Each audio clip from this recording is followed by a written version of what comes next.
అల్లం తేనె జీర్ణమండలం సక్రమంగా పనిచేయడానికి ఎంతగానో ఉపయోగపడుతుంది. అందుకని రకరకాల కూరలు వండేటప్పుడు అందులో అల్లం చేర్చి వాడతాం. అలాగే రకరకాల పిండి వంటల్లో అల్లం చేర్చి చేయడం వల్ల అజీర్ణం బాధ లేకుండా హాయిగా ఉంటుంది. అల్లం చేర్చిన మజ్జిగ తక్షణ శక్తిని, ఉత్సాహాన్ని ఇస్తుంది. మినుముకు అల్లానికి జోడి. తేలిగ్గా జీర్ణం కాని మినుముల పిండి వంట గారెలోని జీర్ణ రసాయనాలు ఊరించి అల్లం పచ్చళ్ళలో తినడం వల్ల అజీర్ణం బాధ ఉండదు. కడుపులో వాయువు చేరి బాధించదు. శరీరంలోని అగ్ని సక్రమంగా పనిచేస్తుంటే శరీరం ఆరోగ్యంగా ఉంటుంది. అగ్ని మందగించిన, విషమించిన శరీరానికి అనేక వ్యాధులు వచ్చే ప్రమాదం ఉంది. అగ్నిని సక్రమంగా పనిచేయించే ద్రవ్యాలలో అల్లం ఒకటి. ప్రతిరోజు ఉదయాన్నే చిన్న చిన్న అల్లం ముక్కలు 4 లేదా 5 సైంధవ లవణంతో కలిపి నమిలి తినడం ఆరోగ్యకరం. జలుబు, గొంతు నొప్పి ఉన్నప్పుడు అల్లం రసం, తేనె సమపాళ్లలో కలుపుకొని తీసుకుంటే ఉపశమనం కలుగుతుంది. కడుపు ఉబ్బరంగా ఉన్నప్పుడు 20 మిల్లీల అల్లం రసం, 20 మిల్లీల తేనె కలిపి ఒకేసారి తీసుకున్నట్లయితే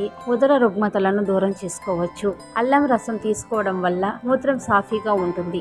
ఆకలి మందగించినప్పుడు అజీర్ణం, కడుపు నొప్పి, కడుపు ఉబ్బరం, వికారం, నోటిలో రుచి లేకపోవడం ఇలా జీర్ణ మండలానికి సంబంధించిన ఎటువంటి లక్షణాలకైనా అల్లం ఒక దివ్యౌషధంగా పనిచేస్తుంది అంటున్నారు ఆయుర్వేద నిపుణులు.